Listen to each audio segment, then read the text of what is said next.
Hello বন্ধুরা, আমি অনুপ কুমার। পূর্ব বর্ধমান জেলা কালনা থানা অন্তর্গত বাদলা পঞ্চায়েতের গোয়ারা দক্ষিণ গোয়ারা মৌজা চাষি ভাইয়েরা বহু কষ্ট করে দীর্ঘদিন ধরে রাত জেগে মিনি থেকে জল ধরিয়ে যে চাষ করেছে, আজকে দেখুন সেই ধান কিন্তু জলের বহু নিচে। দেখতে পাচ্ছেন কি অবস্থা, আপনাদের দেখাচ্ছি।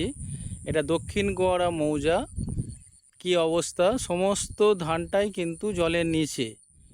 এবং কারেন্টের পোলগুলো দেখছেন কতটা কতটা জল হয়ে আছে। এদিকে দেখুন চাগরাম মৌজা, মৌজা খাঁপুকুর গ্রামটা দেখা যাচ্ছে দূরে। দেখছেন সবটাই জলের মানে ধানগুলো জলের নিচে।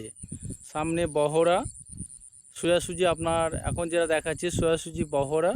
একটুখানি সাইডে গেলে এই সাইডটা হচ্ছে আপনার খাঁপুকুর, তার পিছনে চাগ্রাম। আর এটা হচ্ছে গোয়ারা দক্ষিণ গোয়ারা মৌজা। এটা আপনার সানের ডাঙ্গা দেখতে পাচ্ছেন, সোজাসুজি সানের ডাঙ্গা।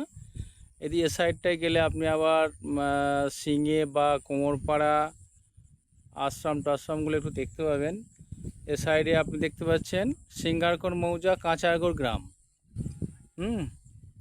সিঙ্গারকর কাঁচারগড় গ্রামটাও দেখেছেন।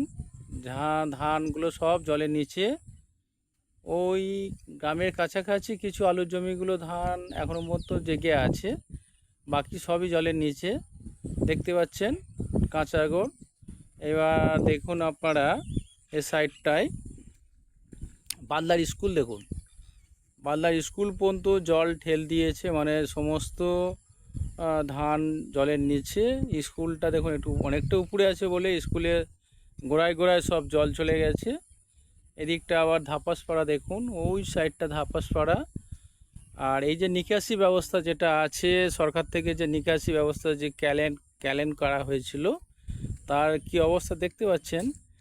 মানে জলটা কি বলবো, জমি থেকে জল মানে ক্যালেনের জল কিন্তু উপরে আছে। যদি চাষি ভাইয়েরা খোলে তাহলে কিন্তু জল জমিতেই যাবে বা নিকাশি হবে না। কি অবস্থা দেখতে পাচ্ছেন, এবং প্যানায় ভর্তি। এই সাইডটা দেখায় আপনাদের, এ সাইডটাও দেখুন জলের কোনো ইয়ে নেই, বেরোনোর কোনো পজিশন নেই। আর এই দেখুন আমি যেখানটা দাঁড়িয়ে আছি, চাতালটা, এটা চাতাল, একটা চাতাল কালভার্ট করেছে, মানে গাড়ি পারাপারের এপার থেকে ওপারে গাড়ি যাওয়ার জন্য। কিন্তু এরা দেখুন জল চাতালেও ঠেল দিয়ে দিয়েছে। আর এই দেখুন নিকাশি যেটা আছে সেটা কী অবস্থা বুঝতে পারছেন।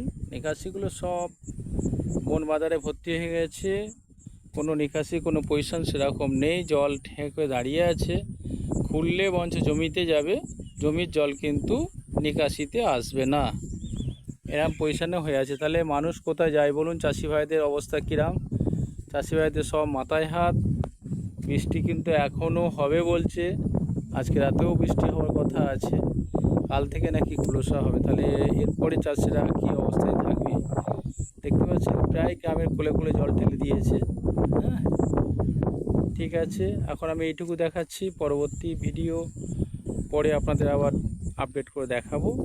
এখন যেটুকু সেটুকুই আপনাদের দেখালাম।